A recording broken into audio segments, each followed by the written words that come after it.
സ്തുതിയായിരിക്കട്ടെ. പ്രിയ സഹോദരങ്ങളെ, വിശുദ്ധ ലൂക്കായുടെ സുവിശേഷം 24-ാം അധ്യായം. നിങ്ങളുടെ ഓരോരുത്തരുടെയും വിലയേറിയ അഭിപ്രായങ്ങളും നിർദ്ദേശങ്ങളും കമൻറ്റുകളും പ്രതീക്ഷിച്ചുകൊണ്ട് ഒത്തിരി സ്നേഹത്തോടെ നമുക്ക് വചനഭാഗം നോക്കാം. ചോദ്യം 1. ആരാണ് ആഴ്ചയുടെ ആദ്യ ദിവസം അതിരാവിലെ യേശുവിൻ്റെ കല്ലറയുടെ അടുത്തേക്ക് പോയത്? ഉത്തരം: ഗലീലിയ സ്ത്രീകൾ. വാക്യം 24:1. 2. കല്ലറയുടെ അടുത്ത് എത്തിയപ്പോൾ അവർ എന്താണ് കണ്ടത്? കല്ലറയിൽ നിന്നും കല്ല് ഉരുട്ട് മാറ്റിയിരിക്കുന്നതായി കണ്ടു. 24:2. 3. അവർ അകത്ത് കയറി നോക്കിയപ്പോൾ എന്താണ് കാണാതിരുന്നത്? കർത്താവായ യേശുവിൻ്റെ ശരീരം. വാക്യം 24:3. ചോദ്യം 4. യേശുവിൻ്റെ ശരീരം കാണാത്തതിനാൽ അമ്പരന്ന് നിന്ന സ്ത്രീകൾ ആരെയാണ് കണ്ടത്? ഉത്തരം: തിളങ്ങുന്ന വസ്ത്രം ധരിച്ച 2 പേരെ. വാക്യം 24:4. 5. ജീവിച്ചിരിക്കുന്നവനെ നിങ്ങൾ മരിച്ചവരുടെ ഇടയിൽ അന്വേഷിക്കുന്നത് എന്തിന്? അവൻ ഇവിടെയില്ല, ഉയർക്കപ്പെട്ടു. ഇങ്ങനെ സ്ത്രീകളോട് പറഞ്ഞത് ആര്? അവിടെ പ്രത്യക്ഷപ്പെട്ട തിളങ്ങുന്ന വസ്ത്രധാരികൾ. വാക്യം 24:5. 6. മനുഷ്യപുത്രൻ പാപികളുടെ കയ്യിൽ ഏൽപ്പിക്കപ്പെടുകയും ക്രൂശിക്കപ്പെടുകയും 3-ാം ദിവസം ഉയർത്തെഴുന്നേൽക്കുകയും ചെയ്യേണ്ടിയിരിക്കുന്നുവെന്ന് ഈശോ എവിടെ ആയിരിക്കുമ്പോഴാണ് പറഞ്ഞത്? ഗലീലയിൽ. വാക്യം 24:7. ചോദ്യം 7. കല്ലറയിൽ നിന്നും തിരിച്ചുപോയ സ്ത്രീകൾ താങ്കൾ കണ്ടതും കേട്ടതും ആരോടാണ് പറഞ്ഞത്? 11 പേരോടും മറ്റുള്ളവരോടും. വാക്യം 24:9. മഗ്ദലന മറിയവും യോവന്നായും യാക്കോബിൻ്റെ അമ്മയായ മറിയവും അവരോട് കൂടെയുണ്ടായിരുന്ന മറ്റ് സ്ത്രീകളും ഈ കാര്യങ്ങൾ ആരോടാണ് പറഞ്ഞത്?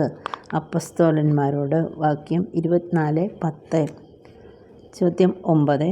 അവരാകട്ടെ ഈ വാക്കുകൾ കെട്ടുകഥ പോലെയേ തോന്നിയുള്ളൂ. ആർക്ക്?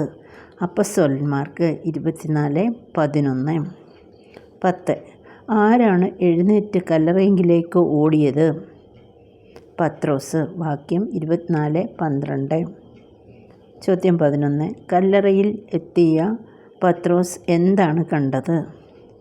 യേശുവിനെ പൊതിഞ്ഞിരുന്ന തുണി തനിച്ച് കിടക്കുന്നത് കണ്ടു. 24:12. ചോദ്യം 12. ജെറുസലേമിൽ നിന്നും എമ്മാവൂസിലേക്കുള്ള ഏകദേശ ദൂരം എത്ര സിദിയോൻ? ഉത്തരം: 60. വാക്യം 24:13. ഒരു സിദിയോൻ എത്ര മീറ്റർ? 185 മീറ്റർ. ചോദ്യം 14. ആരാണ് യേശുവിൻ്റെ ഉത്ഥാന വാർത്ത അറിഞ്ഞ് യഹൂദന്മാരെ ഭയന്ന് ജെറുസലേമിൽ നിന്നും എമ്മാവൂസിലേക്ക് പോയത്? യേശുവിൻ്റെ 2 ശിഷ്യന്മാർ. വാക്യം 24:13. ചോദ്യം 15. ജെറുസലേമിൽ നടന്ന സംഭവങ്ങളെക്കുറിച്ച് സംസാരിക്കുകയും വാദിക്കുകയും നടന്ന ശിഷ്യന്മാർക്ക് ഒപ്പം ആരാണ് കൂടിയത്? യേശു. വാക്യം 24:15. ചോദ്യം 16. ശിഷ്യന്മാർ യേശുവിനെ തിരിച്ചറിയാൻ കഴിയാതെ പോയത് എന്തുകൊണ്ട്? അവരുടെ കണ്ണുകൾ മൂടപ്പെട്ടിരുന്നു. വാക്യം 24:16. ചോദ്യം 17. അവൻ അവരോട് ചോദിച്ചു, എന്തിനെക്കുറിച്ചാണ് നിങ്ങൾ സംസാരിക്കുന്നത്? ആരോടാണ് ഇങ്ങനെ ചോദിച്ചത്? ഈശോ ശിഷ്യന്മാരോട്. വാക്യം 24:17. ചോദ്യം 18. ഈ ദിവസങ്ങളിൽ ജെറുസലേമിൽ നടന്ന സംഭവങ്ങളൊന്നും അറിയാത്ത അപരിചിതനാണോ നീ? ആരാണ് ഇങ്ങനെ ഈശോയോട് ചോദിച്ചത്? ക്ലയോഫാസ്. വാക്യം 24:18. ചോദ്യം 19. അവൻ ദൈവത്തിൻ്റെയും മനുഷ്യരുടെയും മുമ്പിൽ വാക്കിലും പ്രവൃത്തിയിലും ശക്തനായ പ്രവാചകനായിരുന്നു. ആരെക്കുറിച്ചാണ് ശിഷ്യന്മാർ ഇങ്ങനെ പറഞ്ഞത്? നസ്രായനായ യേശുവിനെക്കുറിച്ച്. വാക്യം 20. ചോദ്യം 20. ഞങ്ങളുടെ പുരോഹിതന്മാരും നേതാക്കന്മാരും അവനെ മരണവിധിക്ക് ഏൽപ്പിച്ചു കൊടുക്കുകയും ക്രൂശിക്കുകയും ചെയ്തു. ആരാണ് ഇങ്ങനെ പറഞ്ഞത്? ശിഷ്യന്മാർ. വാക്യം 24-20. ചോദ്യം 21. ആരെ മോചിപ്പിക്കാനുള്ളവനാണ് നസ്രായനായ യേശുവെന്ന് ശിഷ്യന്മാർ പ്രതീക്ഷിച്ചിരുന്നുവെന്നാണ് പറഞ്ഞത്? ഉത്തരം: ഇസ്രായേലിനെ. വാക്യം 24-21. ചോദ്യം 22. ഞങ്ങളുടെ കൂടെയുള്ള ആര് ഞങ്ങളെ വിസ്മയിപ്പിച്ചുവെന്നാണ് ശിഷ്യന്മാർ പറഞ്ഞത്? ചില സ്ത്രീകൾ. വാക്യം 24-22. ചോദ്യം 23. യേശുവിൻ്റെ കല്ലറയെങ്കിൽ പോയ സ്ത്രീകൾ തിരിച്ചു വന്ന് എന്ത് അറിയിച്ചുവെന്നാണ് ശിഷ്യന്മാർ പറഞ്ഞത്? ദൂതന്മാരുടെ ദർശനമുണ്ടായെന്നും അവൻ ജീവിച്ചിരിക്കുന്നു എന്നും. വാക്യം 24-23. ചോദ്യം 24. ഞങ്ങളുടെ കൂടെ ഉണ്ടായിരുന്നവരിൽ ആര് കല്ലറയെങ്കിൽ പോയി എന്നാണ് ശിഷ്യന്മാർ അപരിചിതനോട് പറഞ്ഞത്? ചിലർ. വാക്യം 24-24. ചോദ്യം 25. എങ്ങനെയാണ് ഈശോ ശിഷ്യന്മാരെ വിളിച്ചത്? ഭോഷന്മാരെ. വാക്യം 24-24. ചോദ്യം 26. പ്രവാചകന്മാർ പറഞ്ഞിട്ടുള്ളതും വിശ്വസിക്കാൻ കഴിയാത്ത വിധം എന്ത് സംഭവിച്ചവർ എന്നാണ് ഈശോ ശിഷ്യന്മാരോട് പറഞ്ഞത്? ഹൃദയം മന്ദീഭവിച്ചവരെ. വാക്യം 24-25. ആരാണ് എല്ലാം സഹിച്ച് മഹത്വത്തിലേക്ക് ഉയർക്കേണ്ടതല്ലേ എന്ന് ഈശോ ചോദിച്ചത്? ഉത്തരം ക്രിസ്തു. വാക്യം 24-26. ചോദ്യം 28. മോശ തുടങ്ങി എല്ലാ പ്രവാചകന്മാരും തന്നെപ്പറ്റി വിശുദ്ധ ലിഖിതങ്ങളിൽ എഴുതിയത് ഈശോ ആർക്കാണ് വ്യാഖ്യാനിച്ചു കൊടുത്തത്? ശിഷ്യന്മാർക്ക്. വാക്യം 24-27. ചോദ്യം 29. അവർ അവനെ നിർബന്ധിച്ചുകൊണ്ടും പറഞ്ഞു, ഞങ്ങളോടുകൂടെ താമസിക്കുക, നേരം വൈകുന്നു, പകൽ അസ്തമിക്കാറായി. ഇങ്ങനെ ആരോട് പറഞ്ഞു? ശിഷ്യന്മാർ ഈശോയോട്. വാക്യം 24-29. ചോദ്യം 30. ഭക്ഷണത്തിന് ഇരുന്നപ്പോൾ അപ്പം എടുത്ത് ആശീർവദിച്ച് മുറിച്ച് അവർക്ക് കൊടുത്തപ്പോൾ ശിഷ്യന്മാർക്ക് എന്ത് സംഭവിച്ചു? അവരുടെ കണ്ണുകൾ തുറക്കപ്പെട്ടു. വാക്യം 24-30-31. ചോദ്യം 31. ശിഷ്യന്മാർ യേശുവിനെ തിരിച്ചറിഞ്ഞപ്പോൾ എന്താണ് സംഭവിച്ചത്? അവൻ അല്ലെങ്കിൽ ഈശോ അവരുടെ മുമ്പിൽ നിന്നും അപ്രത്യക്ഷനായി. 24-31 വാക്യം. ചോദ്യം 32. നമ്മുടെ ഹൃദയം എപ്പോൾ ജ്വലിച്ചിരുന്നു എന്നാണ് അവർ പരസ്പരം പറഞ്ഞത്? വഴിയിൽ വെച്ച് വിശുദ്ധ ലിഖിതം വ്യാഖ്യാനിച്ച് തന്നപ്പോൾ. 24-32. ചോദ്യം 33.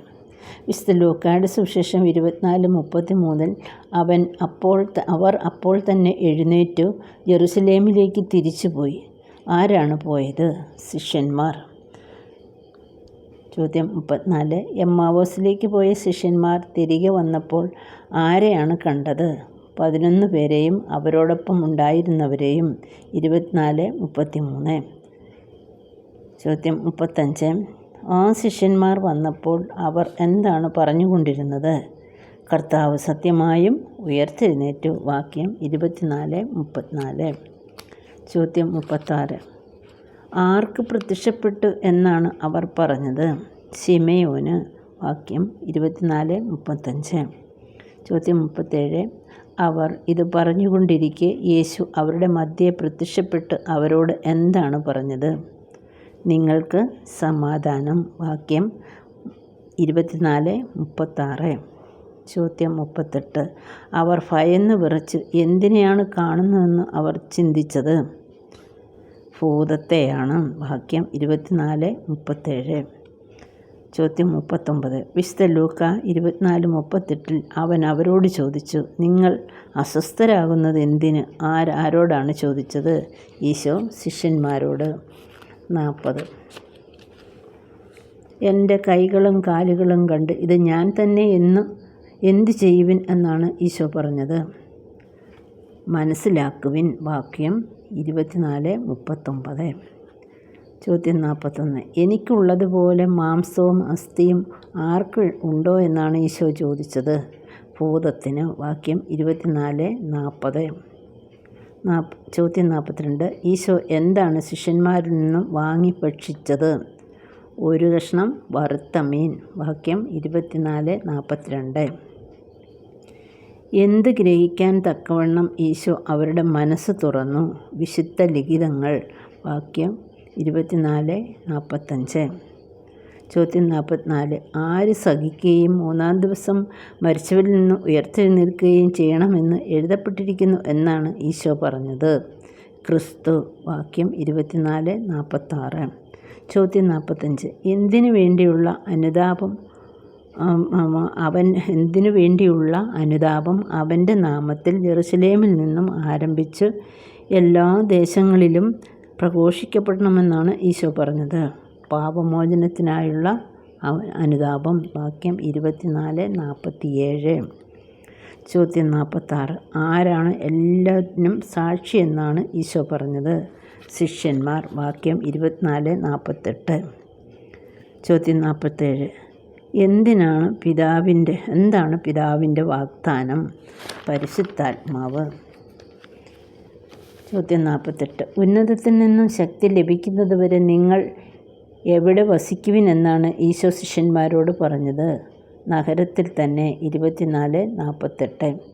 ചോദ്യം 49. ഈശോ ശിഷ്യന്മാരെ എവിടെ കൂട്ടിക്കൊണ്ടുപോയി അവരുടെ കൈകൾ ഉയർത്തി അനുഗ്രഹിച്ചത്? ബെഥനിയ. ചോദ്യം 24-50. ചോദ്യം 50. ഈശോ എവിടെ വെച്ചാണ് സ്വർഗത്തിലേക്ക് സംഭവിക്കപ്പെട്ടത്? ബെഥനിയ. 24-51. ചോദ്യം 51. ശിഷ്യന്മാർ യേശുവിനെ ആരാധിച്ചു അത്യന്തം ആനന്ദത്തോടെ എവിടേക്കാണ് മടങ്ങിയത്? ജെറുസലേമിലേക്ക്. വാക്യം 24-52. ചോദ്യം 52. അവർ ദൈവത്തെ സ്തുതിച്ചുകൊണ്ട് സദാസമയവും എവിടെയായിരുന്നു? ദേവാലയത്തിൽ. വാക്യം 24-53. ചോദ്യം 53. വിശുദ്ധ ലൂക്കായുടെ സുവിശേഷം 24-ാം അധ്യായത്തിൽ എത്ര വാക്യമുണ്ട്? 53. ചോദ്യം 54. വിശുദ്ധ ലൂക്ക ആരുടെ സ്നേഹിതനാണ്? അല്ലെങ്കിൽ വിശുദ്ധ ലൂക്കായുടെ സ്നേഹിതൻ ആര്? വിശുദ്ധ പൗലോസ്. ചോദ്യം 55. വിശുദ്ധ ലൂക്ക എഴുതിയ വേറൊരു ഗ്രന്ഥം ഏത്? അപ്പസ്തോലന്മാരുടെ പ്രവർത്തനം. പ്രിയ സഹോദരങ്ങളെ, നിങ്ങൾ ഇത്രയും നേരം ഈ വചനഭാഗം ശ്രവിച്ചതിന് ഒത്തിരി സ്നേഹത്തോടെ എല്ലാവർക്കും നന്ദി. അടുത്ത എപ്പിസോഡിൽ എഫെസോസുകാർക്കുള്ള ലേഖനം ആണ് നമ്മൾ നോക്കുന്നത്. എല്ലാവർക്കും ഒരിക്കൽ കൂടി താങ്ക്സ്.